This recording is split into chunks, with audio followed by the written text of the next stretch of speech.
warahmatullahi wabarakatuh. Selamat pagi, salam sukses bagi seluruh petambak di Indonesia. Kembali lagi bersama kami Taruna-Taruni SMK Negeri 2 Rembang. Saya di sini akan menyampaikan informasi pemanenan di tambak sedang di Kapol Faname yang saya lakukan di sini. Ini sedang panen di petak 6 seperti yang kita lihat ini, dengan luas sekitar 2.200 meter persegi. Jumlah taburnya sekitar 300.000 ekor, jok 118. Estimasi panen 11,7 ton. Estimasi di ukuran size 27.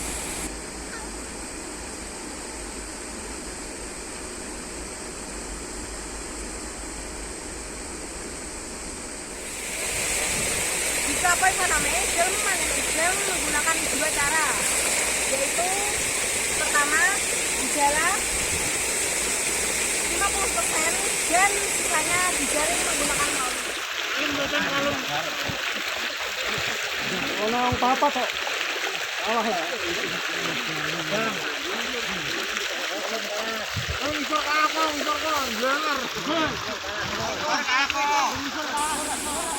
Seperti kita lihat bersama ini, udang sedang dijala. Selanjutnya udang dimasukkan ke blung.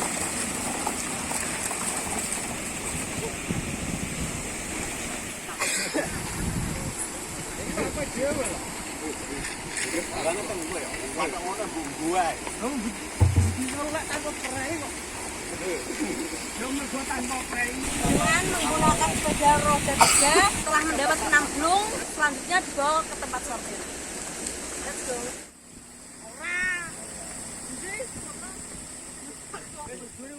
Alhamdulillah hari ini Sabtu tanggal 25 Desember 2021, tepat di hari Natal juga, kita dapat panenan udang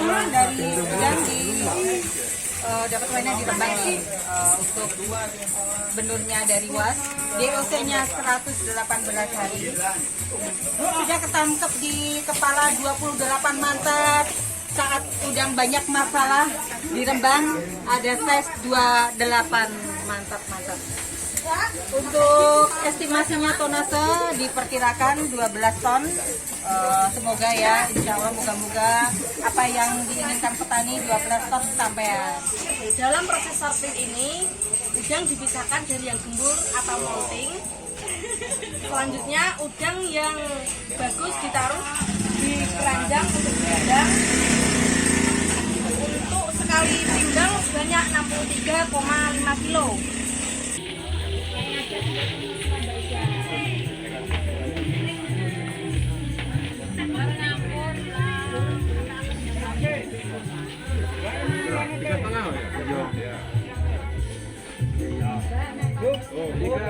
Oh iya, untuk menentukan harga udang si size, yaitu udang diambil 3 kilo dan dihitung berapa ekor.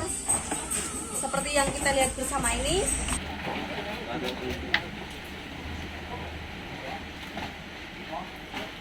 Dua, tiga.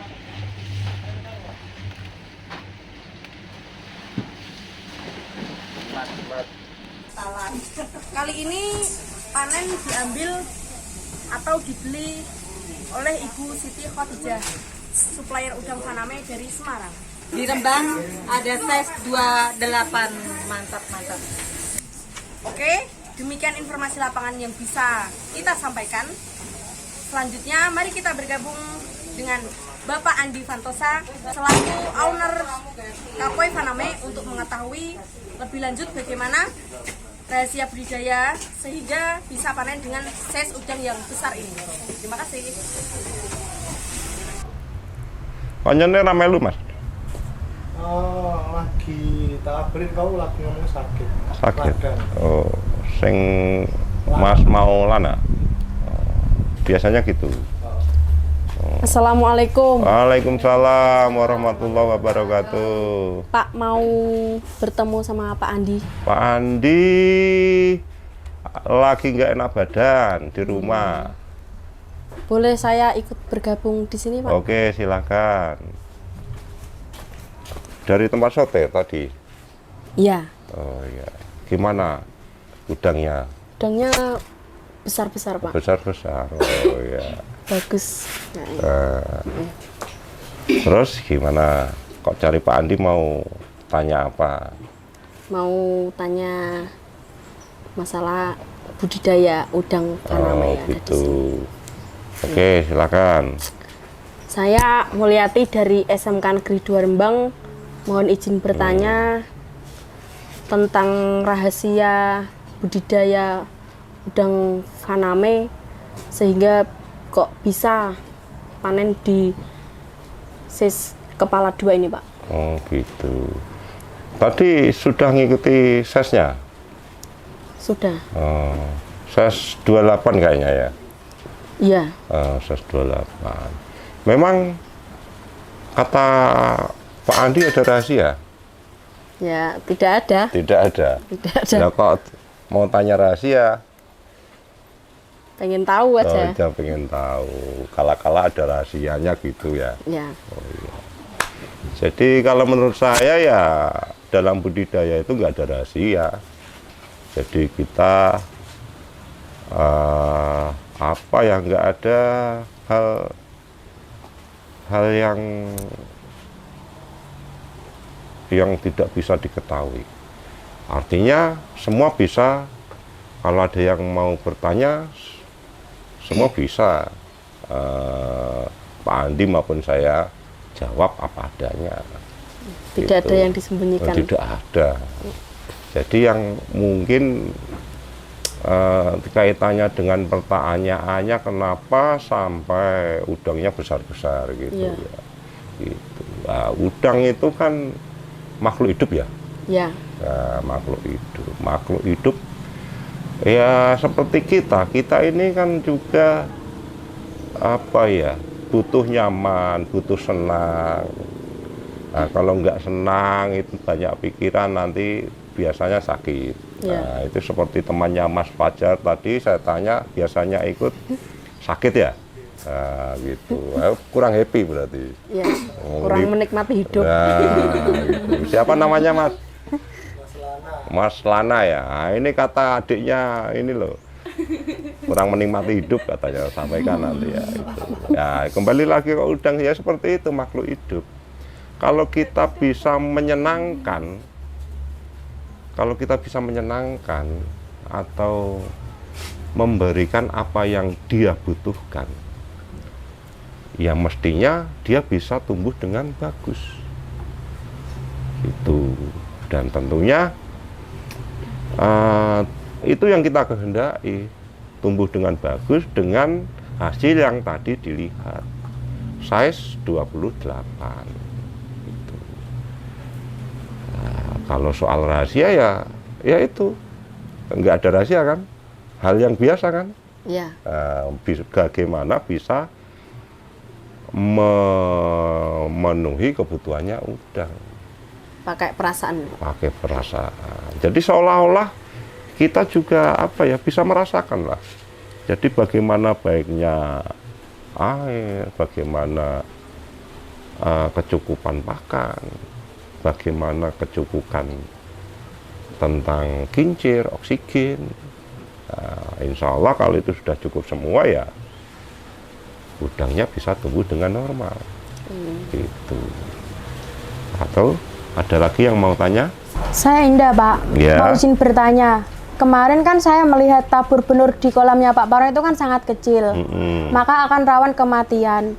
Saya tanyakan, bagaimana Pak Iwan memonitori dan memperlakukan udang sekecil itu? Oh gitu, ya.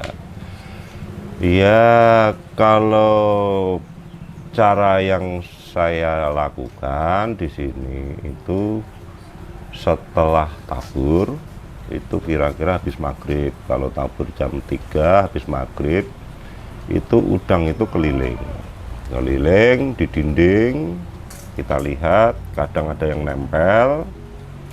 Nah, kira-kira itu bisa menjadi salah satu parameter, oh bahwa ini udang ini setelah ditabur itu hidup. Nah, itu. Terus selanjutnya di umur 10 hari sampai 15 hari itu udang sudah mulai tumbuh. Yang dilihat Indah dan kawan-kawan waktu tabur itu PL8. PL8 itu umur 8 hari. Nah, itu kira-kira ya seukuran rambut ya toh? Iya. Makanya kelihatan kecil. Nah, nanti setelah 10 hari itu sudah mulai tumbuh.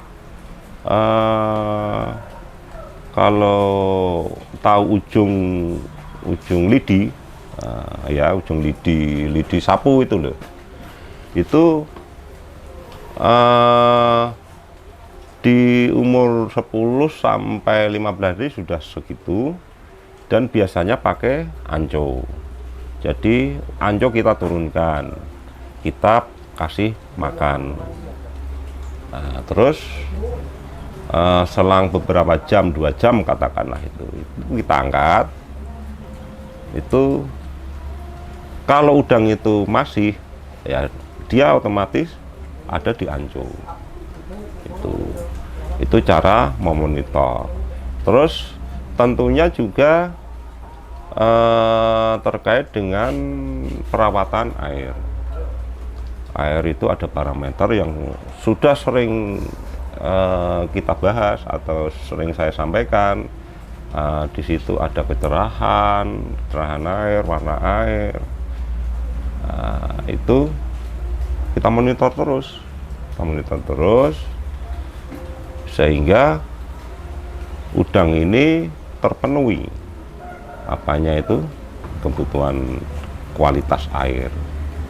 Itu Mbak Indah. Yang selanjutnya siapa? Oh ya, gimana Mbak Setia? Saya Tia mohon izin bertanya Pak. Udang dari benur sampai size kepala 2 bisa tumbuh karena makan ya Pak. Jadi yang ingin saya tanyakan adalah bagaimana cara Pak Iwan menentukan porsi dan komposisi pakan untuk menunjang pertumbuhan udang faname ini. Oh gitu. Memang betul.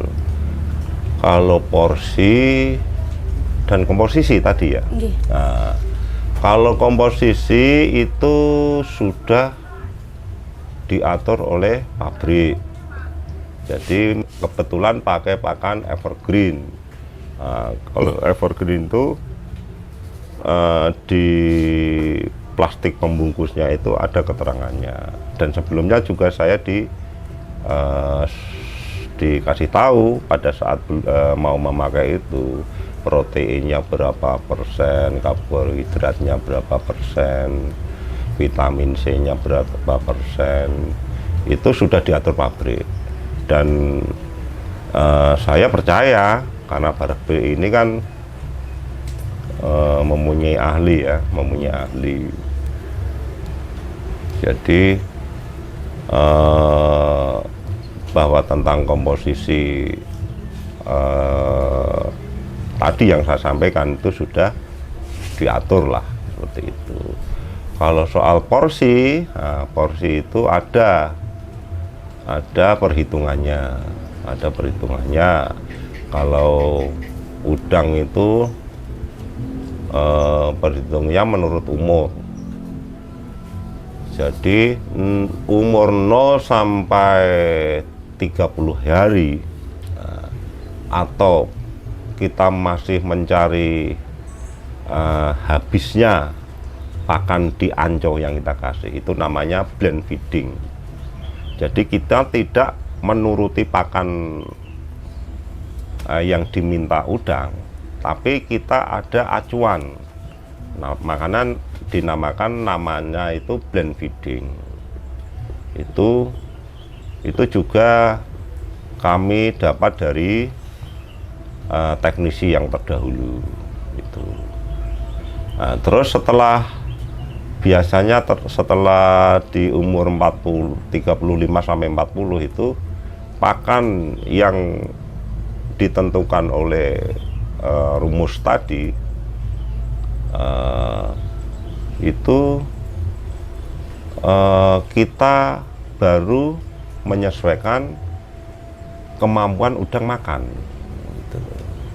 Pada saat udang makan sehari itu habis 10 kilo gitu ya, kita bisa memulai untuk menyesuaikan porsi tadi dengan penambahan mungkin per 100 ribunya 3 kilo per hari, atau nanti kalau masih kurang, artinya ada ketentuan pakan itu habis jam berapa, nah, itu lewat monitor Anjo itu. Kalau kurang dari standarnya itu 2 jam pakan itu harus habis di Anjo. Nah, itu kok sebelum 2 jam sudah habis, berarti ini kita bisa menyimpulkan pakan itu kurang. Nah, itu kita tambah lagi. Seperti itu porsi dan komposisi tadi pertanyaannya Mbak Ita ya gitu. Nah, selanjutnya ada lagi. Ayo. Saya Dila, mohon izin bertanya Pak. Oke. Dengan estimasi udang sebanyak 11 ton lebih dan pakan sudah masuk ke tambak sebanyak 22 ton lebih, juga tentunya akan mempengaruhi kualitas air kolam budidaya, sedangkan kualitas air ini sangat mempengaruhi keberlangsungan hidup udang. Jadi yang ingin saya tanyakan, bagaimana cara Pak Iwan memanajemenkan pengelolaan air ini? Oh gitu. Kok tahu pakannya habis 22 ton? Lewat papan ya, lihat papan itu. Oke, iya. Iya, memang betul. Jadi semakin banyak pakan yang kita berikan ke udang, otomatis kan masuk ke kolam dan tentunya akan mempercepat keruhnya air. Nah, itu ya, ini memang pertanyaan yang bagus ini. Jadi kualitas air tadi disampaikan sangat menentukan keberlangsungan hidup udang ya. Oke, itu betul. Terus bagaimana caranya untuk menjaga kualitas air? Nah, itu ada perlakuan yang namanya sirkulasi. Pertama sirkulasi. Sirkulasi itu proses membuang air kolam yang sudah tercemar oleh pakan, oleh kotoran air, oleh bangkai plankton. Nah, itu dengan mengganti air bersih yang kita siapkan dari tandon sterilisasi. Jadi tandon ini itu dari air laut kita tampung, terus disterilisasi dengan kaporit. Nah, seperti yang diduduk itu. Nah, ini kaporit ini. Nah, ini nggak tahu ini tadi ini bahan beracun kok diduduki, nanti pantatnya bawa racun gimana itu kan. Kan ditutup, gitu, Pak. Ditutup ya. Oh ya. Aman Oke. jadinya Pak. Nah, kenapa pakai kaporit? Kaporit ini membunuh virus. Jadi yang dipakai untuk mensterilisasi air dari laut itu menggunakan itu berapa persen itu? Jadi lihat itu 65% ya, kaporit 65%. Itu juga yang namanya ada ppm satuan. Kalau tandon itu menggunakan sekitar 30 ppm air kaporit. Nah, itu jadi pertama tadi bagaimana memanajemen air ya, karena pakan yang masuk itu sudah 22 ton kan gitu. Pertama sirkulasi dengan acuan. Nah, ini apa ini? kecerahan air. Jadi kecerahan air maksimal itu 35. Tidak boleh turun lagi 30, 20. Nah ini harus dijaga 35. Caranya apa? Tidak boleh turun, tidak boleh naik, Pak. Naik sulit kalau umur. Makanya harus yang kalau naik menjadi 40, 50 sulit. Dengan bukan dengan karena dengan kondisi pakan yang sudah mulai banyak, plankton sudah tebal. Ini lebih nggak mungkin naik kecerahan itu dari pengalaman itu. Yang bisa terjadi itu malah turun 30, 20. Kalau sudah di 30-20 cm kecerahan itu biasanya terus ada masalah. Masalahnya apa? Mencret. Mencret itu kotoran putih, penyakit. Itu penyakit pencernaan. Nah, itu yang pertama, sirkulasi dengan mengacu kecerahan air. Tuh. Yang kedua, tetap kita kasih probiotik pengurai. Probiotik itu bakteri pengurai, kumpulan bakteri-bakteri pengurai untuk menguraikan sisa makanan yang menjadi amonia, gas, nitrit. Ini diurai oleh probiotik yang kita masukkan. Jadi selain sirkulasi juga dikasih probiotik. Probiotik itu bakteri menguntungkan. Gitu. Dan alhamdulillah sampai ini DOC berapa? Tahu nggak di papan itu? 118. 118. Itu mempertahankan, yang sulit itu mempertahankan air gitu. Seperti tadi pertanyaannya, nggak naik, sangat-sangat sulit kecerahan di atas 35 itu. Karena apa? Ya kecerahan ini dipengaruhi dengan jumlah pakan yang semakin banyak ini yang masuk ke lahan gitu. Jadi ada dua tadi ya, kalau di KP Vaname itu satu sirkulasi, dua probiotik dengan ukuran kecerahan. Kecerahannya berapa tadi? 35 cm. Itu nggak boleh naik, nggak bisa naik lah. Kalau sudah tua nggak bisa, nggak boleh turun. Caranya nggak turun, sirkulasi sama probiotik. Dan kala-kala ada fermentasi. Dulu sudah kita bahas. Gitu ya. Siapa lagi? Saya, tadi? Pak. Oh ya. Saya Bella, mohon izin ikut bergabung belajar, Bapak. Tadi disebutkan estimasi panen udang Vaname di 11,7 ton ya, Pak? Ya. Mestinya tidak asal nebak kan, Pak? Tidak. Terus pertanyaannya? Karena terkait dengan jumlah panen dan armada panen. Ya. Terus bagaimana caranya Pak Iwan bisa mempertimbangkan hal itu? Oke, mempertimbangkan estimasi panen. Ya, maksudnya. Oke. Jadi itu ada namanya FCR, angka FCR. Terus ada dasarnya untuk mengestimasi itu ya, FCR maupun feeding program.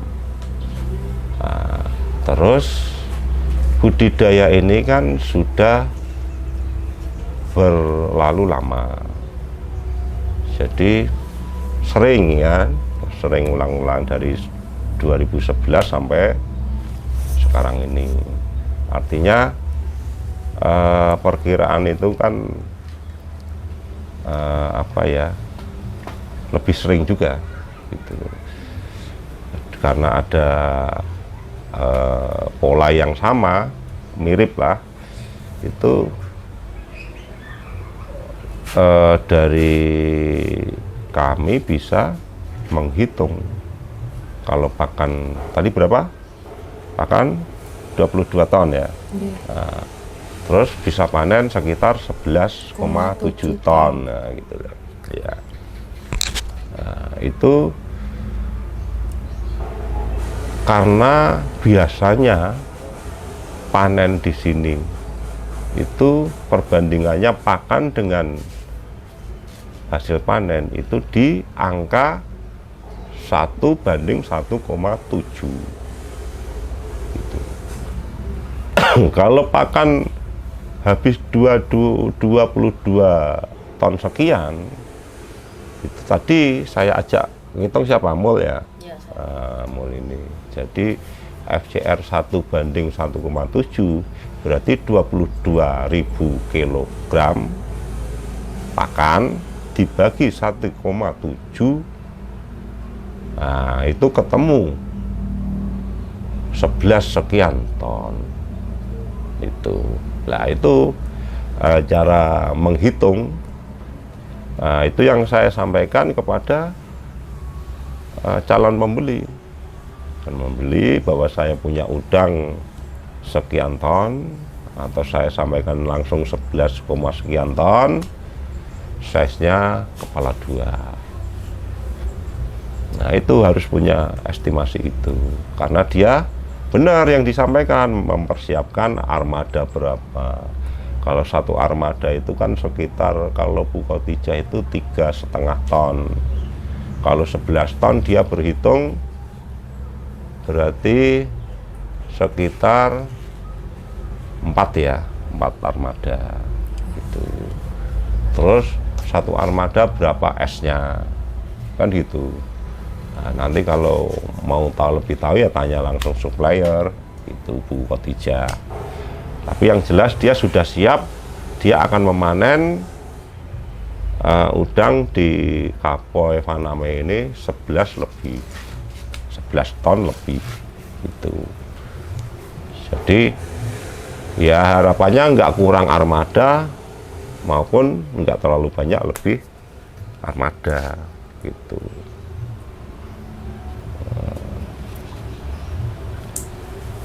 Itu untuk estimasi, cara mengestimasinya.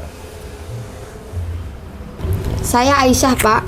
Yang terakhir mohon izin bertanya juga sama Pak Iwan. Simpel saja pertanyaan saya, Pak. Apa? Bagaimana Bapak atau kapan Bapak memutuskan waktu panen udang Faname dan pertimbangannya apa? Oh, gitu. Wong pertanyaan banyak gitu kok katanya simpel. Simpel itu kenapa dipanen? Nah, kan gitu, contohnya gitu. Oke, nggak apa-apa. Jadi pertimbangannya apa untuk memanen ya, gitu ya. Dan faktor apa?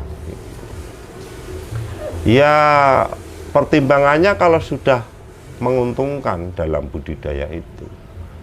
Kalau sudah menguntungkan ya mestinya merencanakan panen. Nah, terus kapan udang itu dikatakan sudah menguntungkan?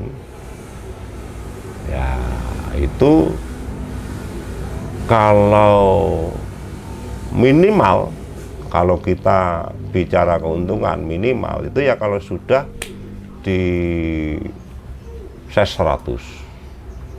Size 100. Tahu size 100 itu gimana size udang itu? Tahu nggak? Nggak tahu ya, Pak. Nggak tahu. Oh. Belum tahu, Pak. Size 100 itu ada yang bisa jawab nggak? Hah? Size 100 itu artinya ukuran udang itu gimana? Saya Pak, Ya, gimana? Nah, ini kakaknya ini. saya 100 itu 1 kilo berisi 100. 1 kilo isi 100. 100 ekor. Nah, ya, nah, itu sudah menguntungkan. Tapi ya minimal kan gitu. Maksimalnya ya seperti ini. Size di kepala 2. Tuh. Itu kalau dilihat dari keuntungan size dari sisi ukuran size. Nah, tapi juga harus kita perhatikan harganya bagaimana. Harga udang sekarang itu bagaimana. Nah, harga udang itu puncaknya itu di bulan November. Di bulan November.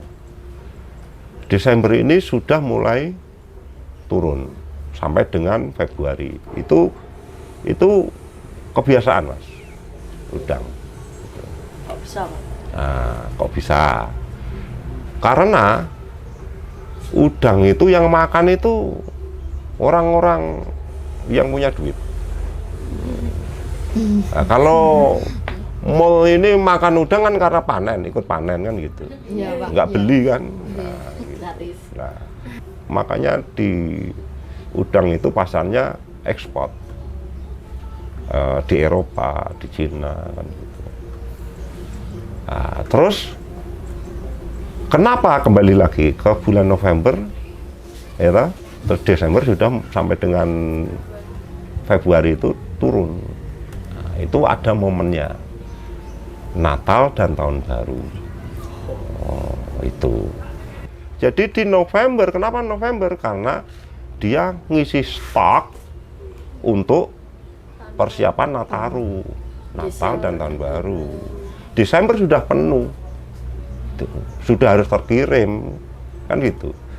Nah, itu terus pembelinya sudah mulai sedikit. Jadi persaingan harga antar pembeli itu kecil karena yang butuh kecil. Nah, seperti ini sisanya. Ini sisanya untuk kegiatan yang kecil-kecil gitu loh. Ya ekspor, tetap ekspor tapi untuk memenuhi ekspor. Tidak seperti kebutuhan pada saat Natal dan Tahun Baru. Tuh.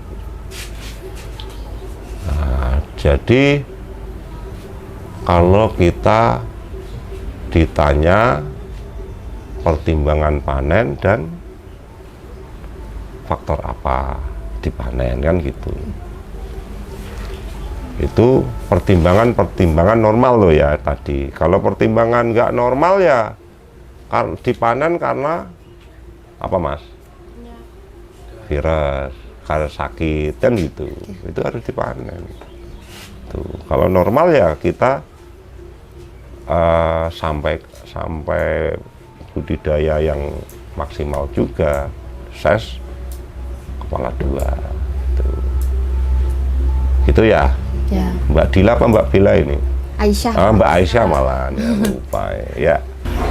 Oke. Mohon izin Pak, izin bergabung sama adik-adiknya ini. Oh, iya. Sebelumnya ya seperti kemarin saya Fajar dari Alusa Perikanan Jakarta. Gimana? Di sini saya ingin tahu aja sih Pak. Di luar lingkup, tadi kan di dalam lingkup budidaya udang ini. Nah, saya ingin tahu di luar lingkup budidaya Faname ini. Tadi Pak Iwan sudah menjelaskan dari awal penebaran benur, pemberian pakan, parameter air, sampai panen. Di sini saya ingin tahu untuk dari panen ini, kan dilakukan panen terus sortir terus dilakukan penimbangan untuk mengetahui size-nya, terus dilakukan penentuan harga jual ini. Nah, terus udang Faname ini setelah dijual itu diolah apa aja, Pak? Oke, jadi ini juga ini sebatas informasi karena saya juga nggak terjun ke arah pemasaran. Jadi informasi yang saya terima selama ini, selama supplier datang itu saya tanyakan memang ini udang saya ini dikirim kemana. Itu salah satu bentuk pertanyaan saya ke supplier itu. Jadi keterangannya bahwa supplier ini mengambil udang atau membeli udang itu dimasukkan karena dia punya kontrak untuk penjualan itu di pabrik-pabrik. Pabrik-pabrik itu ada yang di Jawa Timur, ada di Jawa Barat, ada yang di Jakarta. Nah, dan masing-masing pabrik ini juga bentuknya berbeda dalam memasarkan lagi. Jadi kebanyakan itu pabrik-pabrik ini eksportir, dia mengekspor udang-udang itu. Maksud saya mempunyai bentuk-bentuk berbeda itu ada yang hanya di packing mentah, ada juga diolah dulu. Yang terakhir dari supplier yang ngambil di tambak, kapan ya? Mungkin seminggu yang lalu kurang lebih itu dia menceritakan bahwa ada pabrik yang historis itu dia mengolah menjadi bahan makanan jadi. Contohnya itu kayak udang tepung, itu diolah di Indonesia menjadi udang otopsi langsung matang. Oh, jadi gini Mas Fajar, untuk bentuk pemasaran tadi yang ditanyakan itu ada beberapa. Jadi supplier itu masih ada rantai pemasarannya lagi sebelum diekspor. Dari petambak, supplier, pabrik, baru ekspor. Nah, itu rantai pemasaran udang Faname. Nah, terus bentuk ekspornya itu juga bermacam-macam. Ada udang yang namanya udang segar, jadi bentuk udang kayak gini langsung diekspor. Ada yang potong kepala, jadi di setengah jadi berarti ya itu. Dan yang terakhir, informasi terakhir kemarin seminggu yang lalu itu supplier dari Bogor. Dia itu punya pabrik yang mengolah udang matang, udang siap konsumsi. Itu bentuknya udang kayak, kalau di sini kayak udang crispy gitu. Tepung itu loh, tahu. Ya. Nah, itu. Jadi ceritanya itu, wong ini ya cerita, wong saya ini juga nggak sampai ke pemasaran ya Mas Fajar. Jadi ceritanya itu udang dibelah, tidak sampai putus, terus dikasih tepung. Nah, itu kayaknya dipakai untuk snack. Nah, wong kene ini kan udang itu nggulawuh kan gitu. Iya enggak? Seperti Mbak Indah kayak gini ini kan karena lawe tercukupi. Gitu. Perbaikan di sini. Oke. Gitu Mas Fajar. Jadi tadi bahwa rantai, mungkin ini kalau saya dulu itu kuliah penelitiannya rantai pemasaran hasil pertanian. Nah mungkin kalau ini ya ini rantai pemasaran udang itu dari petambak, supplier, pabrik, ekspor. Nah, itu rantai. Tapi ada juga yang mungkin rantai lebih pendek, petambak, pengepul, langsung pasar. Nah, ini kalau mau diteliti kayak gitu lah kira-kira gambarannya itu. Itu biasanya udang-udang yang kecil dan kapasitasnya juga nggak banyak. Nah, itu ada biasanya itu ambil dari hasil sortiran. Lagi-lagi yang baik diekspor, yang sortiran dimakan orangnya sendiri, kan gitu wong Indonesia. Gitu. Aduh, gimana lagi? Terus saya nyinggung lagi dari siklus yang terakhir tadi Pak ya, diekspor. Untuk negara-negara yang sering menerima ekspor dari udang-udang Indonesia ini sering dari negara mana? Oke, ini saya juga lagi-lagi nggak ini ya mau informasi dari baca, dari referensi Sepengetahuan Bapak. apa ya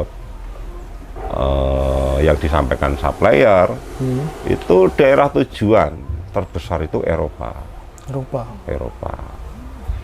Nah, terus ada lagi Cina.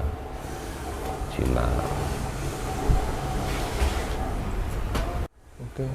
Cukup itu aja Pak. Sebelumnya saya minta maaf nggak pakai pakaian dinas seperti adik-adik. Nah, ini tadi dari mana kok tahu ada panen, ada adik-adik ngumpul ini? Ada informasi gitu. Ada informasi gitu ya. Ya seperti itu Mas. Jadi harapan saya juga kayak gitu, jangan sungkan-sungkan main ke tambak, karena memang yang ini baru sekolah tentang keilmuan perikanan kan gitu. Ya. Nah, itu saya sangat welcome kalau ada adik-adik sekolah yang berkaitan dengan perikanan maupun udang sharing ke tambak, sangat saya terima itu. Ini udah kenalan sama Mas senior ini loh, kuliah di HUP. Belum kenalan. Belum. Ah, kau ini nggak mungkin kalau belum ini. Belum Pak. Oke. Masa menang kan Pak? Masih menang. Oh, ya di single dong. Oke. Ada yang lain pertanyaan? Sudah Pak, terima kasih. Sudah cukup. Oh, udah cukup. Terima kasih atas ilmu yang berharga diberikan kepada kami. Jika ada kata-kata yang kurang berkenan, mohon dimaafkan. Oke. Ya, saya juga terima kasih dilibatkan dalam pembelajaran. Ya, harapannya ada sisi manfaat ilmu yang saya terapkan di tambak dengan teori yang sedang dipelajari oleh adik-adik ini. Iya Pak. Tuh. Dan tentunya ya saya juga minta maaf kalau dalam penyambutannya seadanya duduk aja di atas kaporit. Tahu-tahu nanti kalau berdirinya hati-hati ya, sambil diraba bolong atau enggak. Iya, kaporit ini keras. Segelan. Ya. Tapi kan kalau ada beban ini yang over capacity kan bisa. Gitu ya. Oke.